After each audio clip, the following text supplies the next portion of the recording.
Alô, comunidade, eu sou o Rodrigo Viana, esse é o ICL Urgente, em mais uma edição, dia 23 de março de 2026, né? 2026, ano da eleição. É um prazer estar aqui com todas e todos que nos acompanham, ao vivo, depois também ao longo da noite, no dia seguinte, para ficar sabendo das principais notícias do Brasil e do mundo. E hoje ela voltou, a Laura Couto está de volta na atualização das notícias lá na redação. Boa tarde, Laura. Boa tarde, Rodrigo. É muito bom estar de volta aqui no ICL Urgente, depois dessa semana afastada. Boa tarde para você que está nos assistindo pelos canais do Instituto Conhecimento e Liberta e Eduardo Moreira no YouTube e também pelos nossos canais parceiros. Aproveita que você está aqui, deixa seu like, se inscreve no nosso canal aqui no YouTube e também comenta de onde você está assistindo o ICL Urgente hoje, que depois a gente vai dar uma olhada, né, Rodrigo? Vamos lá. É isso, vamos lá. Laura, boa tarde para você. Olha, eu queria deixar aqui boa tarde para você que mora nesse país, em que a Rede Globo voltou à velha forma, né? Olha, um fim de semana em que o que mais se discutiu nas redes sociais foi o caráter manipulador que lembrou os piores momentos do jornalismo da TV Globo. Eu estou falando desse PowerPoint vergonhoso, pavoroso, alguns poderão dizer até criminoso, no sentido, né? Um crime jornalístico, porque foi o antijornalismo, mas com uma intenção política. Então, é a Globo de volta ao leito de onde ela nunca saiu totalmente, né? O leito do golpe de 64, do apoio aos militares, do apoio ao Collor, né? Do apoio ao golpe contra a Dilma, do apoio à Lava Jato e agora esse acordão que está aí, mercado financeiro, Globo Centrão e o Flávio Bolsonaro. Já já vamos mostrar. Pediram até desculpas, meio envergonhado o pedido de desculpas, mas hoje saiu um pedido de desculpas por causa desse PowerPoint da mentira, da vergonha. Já já falamos sobre isso aqui no ICL Urgente. Vamos começar com o Jair Bolsonaro, que quer voltar para os braços de Michele em casa, né? A Procuradoria-Geral da República se manifestou favoravelmente à concessão de prisão domiciliar para o ex-presidente Bolsonaro. A decisão final cabe, claro, ao ministro Alexandre de Moraes. Você sabe, a PGR opina e o ministro, juiz, né, decide. Mas a PGR é mais um fator opinando pela concessão de prisão domiciliar.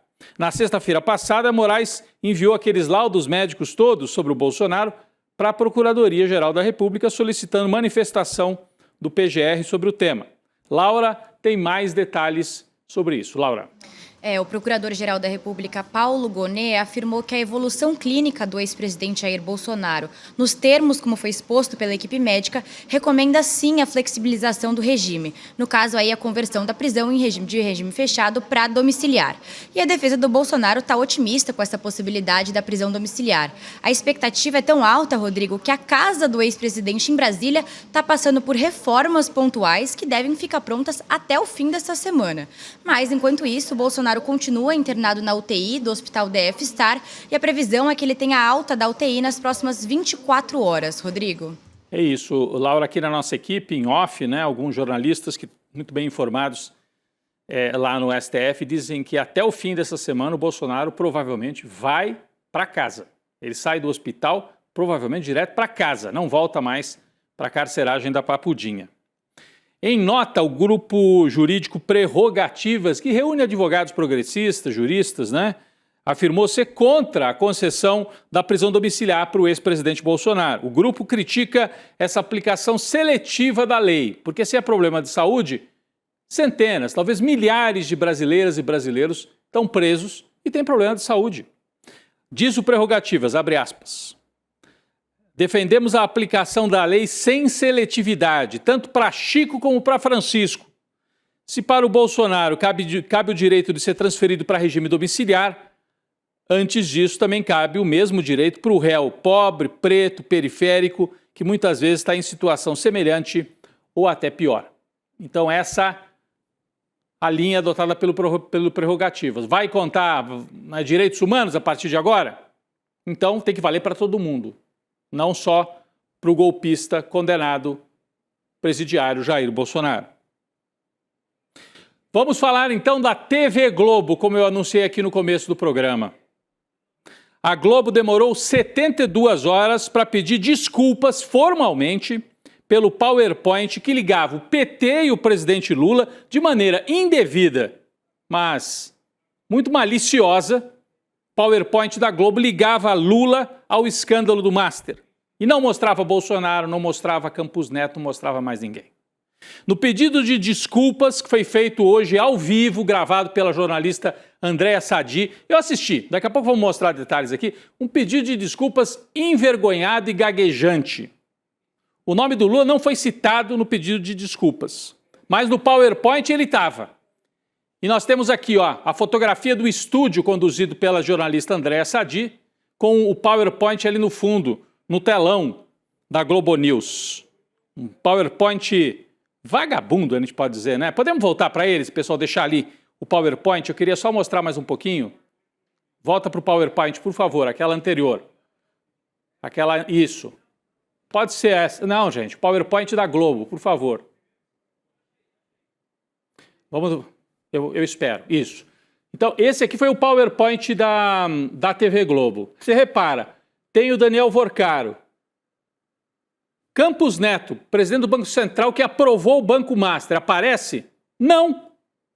Mas o Galípolo, que foi quem deu a ordem para fechar o Banco Master, aparece. Essa já é uma picaretagem de primeiríssimo nível. Outra picaretagem. Você está vendo algum símbolo de partido político aqui, fora o PT? Nenhum. O Lula é o que está mais perto do Daniel Vorcaro, sendo que debaixo do governo Lula é que se fez a investigação. Com o governo Bolsonaro, o Vorcaro mandava dinheiro para Bolsonaro, para Tarcísio. Então é de uma picaretagem, não tem outro nome, jornalística. É de uma vagabundagem jornalística inacreditável o que fez. Parece, aliás, uma cartolina daquela feita no colégio.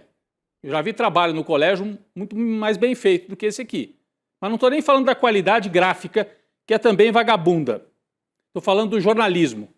Aí aparece aqui o Rueda, aparece o Nicolas, mais aqui afastadinho, né? O Nicolas está afastado. O Nicolas voava em avião do Vorcaro. Né? E cadê o Campos Neto do Banco Central? Não aparece. Porque ele é funcionário executivo do Nubank, de propriedade da família Marinho, como nós já mostramos aqui no ICE. Ninguém fala disso. O Campos Neto foi poupado pela Globo, porque é funcionário da família Marinho. Então, isso aqui, eu diria que é quase criminoso do ponto de vista jornalístico. A Globo nunca apanhou tanto num fim de semana como aconteceu nesses últimos dias aí, por causa desse PowerPoint. A ideia era mostrar as conexões do banqueiro Daniel Vorcaro, mas o que saiu foi isso aí. Bom, o PowerPoint traz até alguns nomes da direita, do centrão, mas tinha o objetivo mesmo, era isso aqui, Lula e PT, para rodar nas redes do bolsonarismo. Então é a Globo News produzindo conteúdo para o Flávio Bolsonaro. Isso faz a gente pensar no acordão que está traçado aí, para o Flávio Bolsonaro ser o candidato do mercado, inclusive da Globo, me parece. Esse PowerPoint vagabundo lembra aquele outro feito pelo Dallagnol na época da Lava Jato. Por isso que se diz, a Globo embarcou numa segunda Lava Jato. E lembram desse PowerPoint aqui? O Dallagnol fez uma entrevista coletiva que não tinha nada, tinha isso aqui, E com isso aqui ele acusou o Lula. Petrolão, depoimentos, governabilidade, pessoas próximas, Dirceu, vértice comum. Parecia também um trabalho de escola, mas foi com isso aqui que ele fez a acusação contra o Lula no episódio da Lava Jato. Então é a Globo embarcando na Lava Jato de novo, a Globo que teve papel fundamental para apoiar o Sérgio Moro e para derrubar a Dilma. Estão agora indo pelo mesmo caminho. Bom, isso foi tão grave, não sou eu só aqui no ICR, não é a turma que, nas redes sociais. Jornalistas que também trabalharam na Globo e que saíram há pouco tempo se pronunciaram. A postagem da Neide Duarte, conhecida como Coca, jornalista, trabalhou 42 anos na Globo. Ela disse o seguinte, que ela estava passando pela sala e não acreditou quando viu na tela da Globo News isso daqui. É uma cartolina, colaram algumas fotos, fizeram umas linhas, associando alho com bugalho, pão de queijo com fuzil, é brincadeira de criança. Acredito que a editoria que mandou fazer essa cartolina, diz a Neide Duarte, esqueceu vários nomes. Por exemplo, Roberto Campos Neto, Tarcísio de Freitas, que recebeu 2 milhões do Vorcaro, do esquema do Vorcaro, Jair Bolsonaro, que recebeu 3 milhões do Vorcaro, Ibanez Rocha, Cláudio Castro, A Neide Duarte, repórter, mestre da reportagem, né? A gente tem até a foto dela, para quem não lembra direito, de quem que você está falando? Ela, você já deve ter visto na televisão. Ela fez essa postagem dizendo que o que a Globo aprontou nesse PowerPoint é algo inacreditável do ponto de vista jornalístico. E na postagem dela, no Instagram, depois entrou um outro repórter com quem eu trabalhei também na Globo do Rio, o Ari Peixoto, fazendo crítica também, dizendo que é inacreditável. Trabalhei nessa emissora por 34 anos, posso dizer sem medo de errar. Aos poucos tudo isso foi ficando para trás, os melhores repórteres saindo e tal. Me lembro bem do selo, do túnel de esgoto por onde passava dinheiro, exposto todas as noites no JN. Aqui ele está lembrando da época da Lava Jato. Uma lástima. Preparem-se. Cenas como esta, aliadas à inteligência artificial, serão muito comuns até outubro. O PowerPoint da Lava Jato vai parecer desenho de criança do Jardim da Infância, perto do que vão aprontar agora, disse o Ari Peixoto, também criticando essa barbaridade. O jornalista Luiz Nassif, que inclusive foi comentarista aqui do ICL, mas é um veterano jornalista que trabalhou nos principais jornais do Brasil, ele falou assim: o velho diretor da Globo, já falecido Evandro Carlos de Andrade, se levantasse do túmulo, ficaria muito nervoso vendo tudo que aconteceu hoje. Por quê? Disse o Nassif. Até para manipular você tem que ser mais sutil. Eles já foram colocando logo o pé na porta, diz o Nassif. Não tiveram sutileza nenhuma. O Evandro sabia construir coberturas jornalísticas que terminavam com a mensagem que você queria. Mas não pode já começar assim com o pé na porta, sem sutileza nenhuma. Vale muito a pena ler esse artigo do Nassif, que ajuda a contar essa história também. E para concluir, hoje o ICL produziu um PowerPoint decente, né, apresentado durante o ICL Notícias primeira edição nesta manhã, que traz os personagens que devem ser cobrados. Então tem o Vorcaro aqui no centro, e aí, STF, está lá, o Toffoli, os nomes também do Alexandre de Moraes e do Cássio Nunes Marques, que tem algum tipo de ligação com o Vorcaro. E governadores, Ibanez Rocha, Cláudio Castro, Wilson Lima, né? Lobistas do mercado financeiro, o braço direito, Fabiano Zettel, está aqui embaixo. Do outro lado, TV Globo, porque nós mostramos aqui no ICL, eu fiz uma longa reportagem que está no nosso site. O Vorcaro financiou e participou de um seminário produzido pela editora Globo em Nova York, no hotel de luxo. Ele apareceu lá, tratado como um amigo da casa. Fora isso, é patrocinador, né, através de outros braços do Master, de programas da TV Globo. E patrocinou até o camarote da Globo no Carnaval do Rio de Janeiro. Você tem ligações aqui com o Ciro Nogueira, com o Jair Bolsonaro, com o Tarcísio de Freitas, com o Flávio Bolsonaro e esse personagem que some na mídia, Roberto Campos Neto, chefe de 2 diretores do Banco Central que passavam todas as informações para o Vorcaro enquanto ele estava montando o banco de maneira fraudulenta. Esse aqui é o PowerPoint do golpe do Master, onde estão a Globo, onde está o presidente e ex-presidente do Banco Central, Roberto Campos Neto, onde está o Ciro Nogueira, onde estão os operadores do Vorcaro, como o Sicário falecido, o Fabiano Zettel, a turma dos governadores como o Ibanez e a turma do STF, que também tem que se explicar, todo mundo. Então é para mostrar que tem como fazer de maneira decente. Aliás, muito mais bonito esse aqui, né? A Globo tem milhões lá no Jardim Botânico para investir, no Departamento de Arte, fizeram, além de tudo, mal feito. Acho que era para rodar mesmo nas redes bolsonaristas, para parecer aquela coisa meio de rede social feita em casa. É inacreditável. A esmagadora maioria das pessoas, voltando para a Globo, concorda que a Globo errou feio nesse caso. Levantamento feito pelo analista de redes Pedro Barciela indica que o assunto foi completamente dominado por posts criticando a arte da TV Globo. Segundo a análise, 84% dos comentários sobre o assunto foram negativos para a Globo News. Uma enxurrada de gente contra a emissora. Bom, como eu disse, em nota lida no ar hoje à tarde, a jornalista Andréa Sadi, durante o programa Estúdio I, nesta segunda-feira, pediu desculpas oficialmente em nome da Globo News. Ela mesma tinha apresentado, tinha comentado esse negócio aí. E hoje ela pediu desculpas. Ela leu, era uma nota lida. Ela gaguejava em vários momentos. Pedido de desculpas, gaguejante, eu diria. Parecia contrariada a Andréa Sadi por ter que pedir desculpas pelo que eles aprontaram. A emissora reconheceu o erro, o erro no uso do material visual e afirmou que o conteúdo não reflete adequadamente o rigor editorial adotado pela redação. Tá bom. Apesar do pedido de desculpas, o comunicado não mencionou Lula, não disse assim: envolvemos indevidamente o nome do presidente Lula. Não disse. Então é um pedido de desculpas envergonhado para atender esse clamor aí das redes sociais. A errata da Globo não inclui, não cita nomes como o de Roberto Campos Neto. Não cita. Deixa de fora, continua deixando de fora. Não fala nada sobre ele, que era o presidente do Banco Central quando foram realizadas as operações fraudulentas do Master. Ou seja, uma desculpa bem mais ou menos envergonhada e que não apaga o estrago que já está feito, porque o vídeo original com o PowerPoint está rodando e vai rodar até as eleições. A Globo já cumpriu o papel de dizer para o Flávio: a gente ajudou, fizemos o combinado. Vamos para a nossa redação. Laura Couto tem outras informações. Laura. Rodrigo, notícia de agora. O governador do Paraná, Ratinho Júnior, divulgou uma nota afirmando que não vai mais concorrer à presidência da República.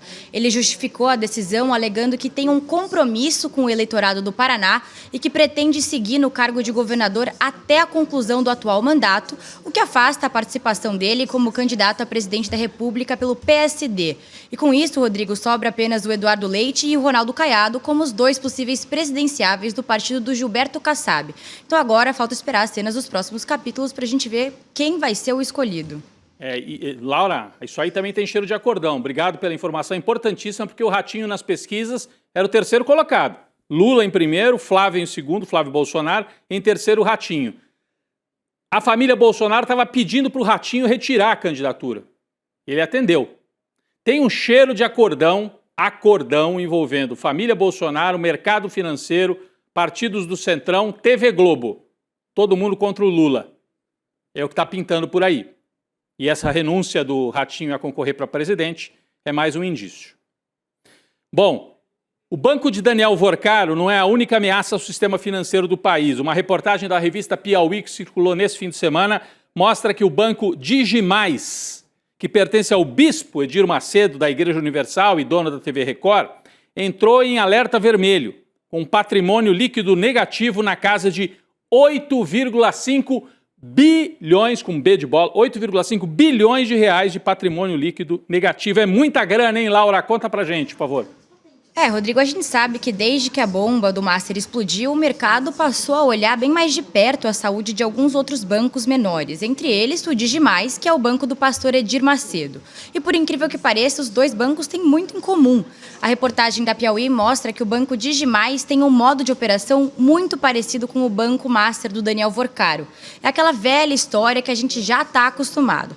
Inflar os fundos artificialmente, emitir cada vez mais CDBs com uma taxa muito acima das praticadas normalmente no mercado, Rodrigo.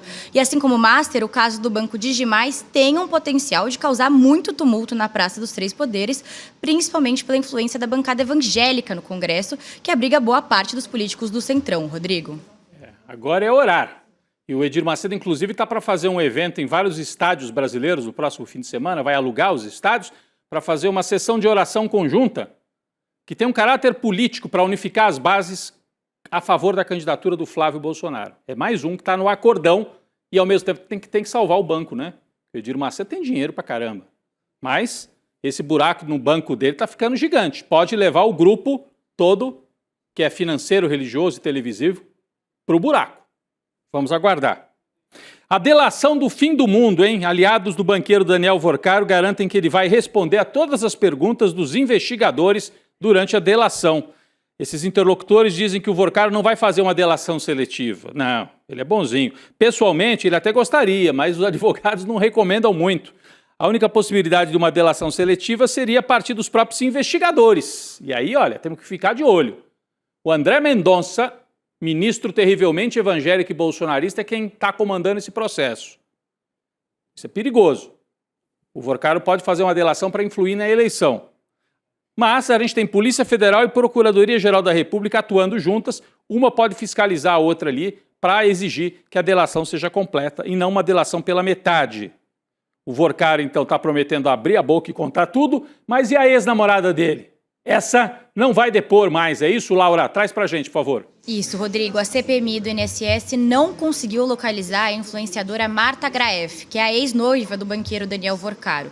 Ela iria prestar depoimento hoje, depois de ter sido convocada pela comissão no último dia 12 de março, com a alegação de que a influencer teria participado de várias intermediações de contatos do Vorcaro com autoridades. Vale lembrar que a Marta, que está passando aí na tela, é a figura que aparece de forma constante nas mensagens vazadas no celular do Vorcaro. E nessas conversas, inclusive, o banqueiro menciona encontro com representantes dos três poderes, empresários e também caciques do Centrão. E agora, com a ausência da Marta, a comissão espera ouvir o presidente do Dataprev, que é o Rodrigo Assunção. Para quem não sabe, a Dataprev é uma estatal brasileira responsável pela gestão da base de dados sociais, especialmente do INSS, e a Dataprev é vinculada ao Ministério de Gestão e Serviços Públicos. Rodrigo. É isso, vamos aguardar. A Marta Graeff não foi localizada, a namorada do Vorcaro, ex, né, para prestar depoimento. Mais uma atualização desse caso, a CGU vai abrir investigação sobre aqueles dois diretores do Banco Central que eu falei aqui, que são Paulo Sérgio Neves de Souza, que era diretor de fiscalização, e o Bellini Santana, que era chefe do Departamento de Supervisão Bancária, debaixo da presidência do Campos Neto, os dois que estão aí na tela, esses dois diretores, vão ser investigados pela CGU. Eles teriam passado informações para o Vorcaro durante a abertura do Banco Master e agora vão virar alvos também de investigação na CGU. O Centrão vai cair do cavalo? Será? Eu duvido. Mas é o que está no jingle de campanha do Flávio Bolsonaro. De novo, eles tentam vender essa ideia. Somos contra o sistema, somos antissistema, quando, na verdade, tudo que o Flávio quer é atrair o Centrão para a candidatura dele. Mas ele reproduziu o jingle, a música, em Natal, no Rio Grande do Norte, durante um evento que marcou o início da pré-campanha dele no Nordeste. Laura, conta pra gente mais detalhes, e nós temos até a letra desse jingle, que tem uma malandragem aí, né, pra variar da família Bolsonaro. Sim, Rodrigo, a família Bolsonaro, como a gente sabe, e o Centrão vivem essa relação de morde e assopra o tempo inteiro. Por trás das cortinas, o Flávio tenta conseguir o apoio de partidos do Centrão, como União Brasil, o Progressistas e o Republicanos, e esse movimento acontece desde que o Flávio anunciou ter sido escolhido pelo pai Jair Bolsonaro para disputar a presidência, desbancando o governador de São Paulo, Tarcísio de Freitas, que era até então o preferido da direita. Mas, para o povo, o discurso é outro, o de ódio ao Centrão. Olha isso, Rodrigo, a gente separou aqui o refrão do jingle do Flávio. Diz o seguinte: agora o Brasil é Flávio e Flávio é Bolsonaro. A esquerda entra em desespero e o Centrão cai do cavalo. Uma rima bem manjada, né, Rodrigo? Além disso, o Flávio também diz que o eleitorado não quer uma terceira via sequelado, Rodrigo. Eles estão rimando Bolsonaro com um cavalo, mas poderiam rimar com jumento, né? Não rima, mas ajudaria a entender e explicar melhor a figura. Agora, é uma manipulação, é uma malandragem. Você lembra que na campanha lá de 2018, aquele general que está até preso, né, dizia assim: se gritar pega Centrão, não fica um meu irmão. Para dizer, o Bolsonaro é contra, nós somos contra o Centrão. Foram para o governo e governaram com o Centrão, com o Ciro Nogueira na Casa Civil. Agora a mesma coisa. E isso combina muito com esse estilo da extrema-direita de se vender como antissistema, sendo parte do sistema. Mas é o jeito que eles estão escolhendo para fazer campanha.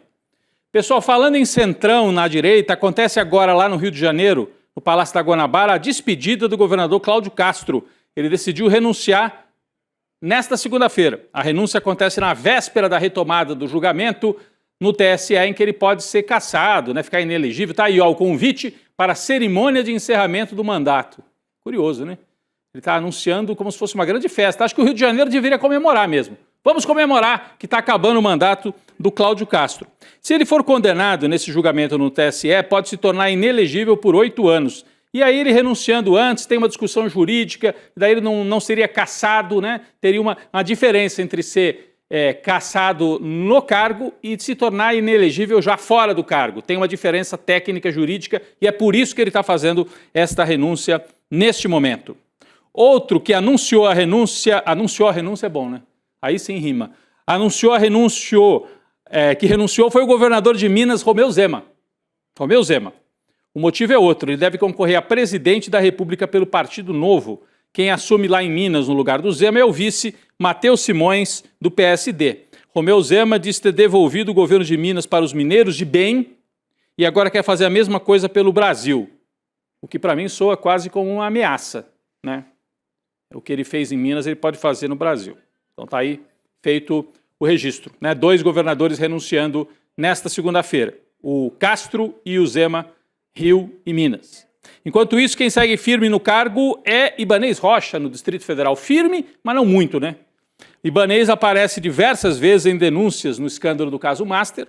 Hoje, um novo pedido de impeachment contra ele foi apresentado, aliás, foi arquivado. O pedido tinha sido protocolado pela deputada Paula Belmonte. Foi o 8º pedido protocolado somente este ano. A Laura tem outros detalhes. O Ibanez vai tentando escapar desses pedidos para impeachment, né, Laura? Rodrigo, na justificativa do pedido de impeachment, a deputada Paula Belmonte sustentou que o governador Ibanez teria participação direta nas negociações do Banco de Brasília com o Banco Master, que resultaram num prejuízo de cerca de 16 bilhões de reais para o BRB.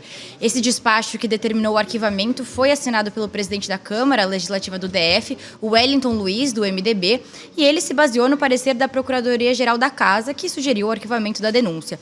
Agora, Rodrigo, ainda resta um outro pedido, um único pedido de impeachment para ser analisado pela Câmara, que foi protocolado em conjunto pelos partidos PSOL e Rede. O Ibanez tem conseguido escapar de todas, né? Desde o 8 de janeiro, lá quando ele favoreceu a tentativa de golpe de Estado, e agora ele tinha liberado lá o BRB, o Banco de Brasília, para comprar o falido Banco Master, ia pegar dinheiro do contribuinte brasileiro para salvar o banco do amigo dele. Depois a gente descobriu que tinha uns contratinhos marotos, né, e milionários do Master com o escritório de advocacia do filho do Ibanez. Aí a gente entendeu tudo. Noticiário internacional. Depois de ameaçar os iranianos, ofender, né, os aliados, colocar a economia mundial à beira do colapso, o presidente Donald Trump anunciou hoje que está negociando de novo com o Irã. Ordenou que o exército norte-americano não dispare mais contra alvos relacionados à infraestrutura energética do país. O anúncio foi feito na sua rede social. Vamos dar uma olhada na publicação. Tenho o prazer de relatar que os Estados Unidos e o Irã tiveram nos últimos dias conversas muito boas e produtivas para uma resolução de nossas hostilidades no Oriente Médio. Nossas, não, ele que está bombardeando tudo lá. Então ele manda suspender os ataques contra usinas energéticas iranianas por um período de 5 dias. Assinado o presidente Donald Trump. E o Irã, o que disse? O Irã disse assim, você quer conversar comigo, mas eu não quero conversar com você, Trump. O Trump bombardeou, matou o líder iraniano, prometeu aniquilar o país e agora vem com uma conversinha. Vamos conversar, porque ele está desesperado, o preço do petróleo explodindo e a inflação estourando lá nos Estados Unidos e a popularidade dele indo para o ralo.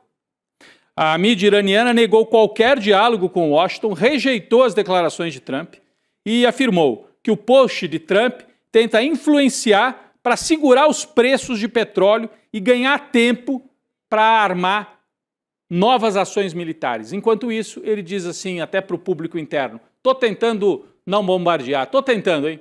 Se o preço do petróleo está subindo, a culpa não é minha, mas não está colando, não. A popularidade dele em todas as pesquisas desabando nos Estados Unidos. Laura Couto, muito bom ter você de volta nesta segunda-feira, né? Depois de uma semaninha aí. Ótimo. Obrigado, Laura. Valeu, Rodrigo. Também estou muito feliz. Até amanhã. Até amanhã, gente. Queria fazer um convite, a gente fala tanto do Banco Master, é muita informação, é muito personagem. Dinheiro para lá, dinheiro para cá, governador, sicário, braço direito, pastor da igreja da Lagoinha, Ciro Nogueira, Bolsonaro, PowerPoint da Globo, é muita informação. O ICL preparou um documentário para contar essa história inteira, inclusive partes que não estão bem contadas até agora. Documentário original, você vai entender toda essa engrenagem bilionária, como é que funcionava e quem dava apoio a ela. É um documentário cujo lançamento acontece no dia 31 de março, uma terça-feira, daqui a 10 dias. Às 8 horas da noite, num evento especial com Eduardo Moreira e com a Débora Maganha, nossa comentarista e apresentadora na área de economia. Então, como é que você participa? Se inscreva nesse link que está na tela, iclurgente.com.br ou pelo QR Code. Mas vai no iclurgente.com.br, põe o seu e-mail e no dia 31 a gente te lembra. O golpe do Banco Master. E você assiste no dia 31 aqui esse documentário. Tá feito o convite, iclurgente.com.br, garanta sua vaga. A gente termina o ICL Urgente aqui, vem aí o N2 com a Gabi Varela, o Chico Sá e toda a nossa equipe. Valeu, gente! Você pode ir para qualquer país e fazer qualquer tipo de documentário. Eu não hago apologia da pobreza, hago apologia da solidariedade. Agora, eu disse, vem, eu desafiei, vem aqui, para ver se eu tenho renda ou não. Para quem ainda não entendeu, isto é uma guerra de narrativas. E nos campos de batalha, as máquinas de moer reputações estão sempre à espreita. Pouco interessa os meios, interessam apenas os fins. E os fins são muito lucrativos nesta indústria. Veja a importância da resiliência dos colegas que nunca abandonaram esse caso. Então não adianta vocês fazerem campanha contra mim, porque eu vou continuar fazendo meu trabalho como jornalista como eu sempre fiz. E a relação fraterna com as pessoas não entra no PIB. Você tem as condições que você precisa para viver numa comunidade onde um não depende de explorar o outro. Eu sei que eu não vou ver a colheita, mas faço questão de morrer semente. Eu disse uma coisa que eu repito: a morte vai me encontrar lutando. A gente escolheu bem as pessoas que trabalham com a gente.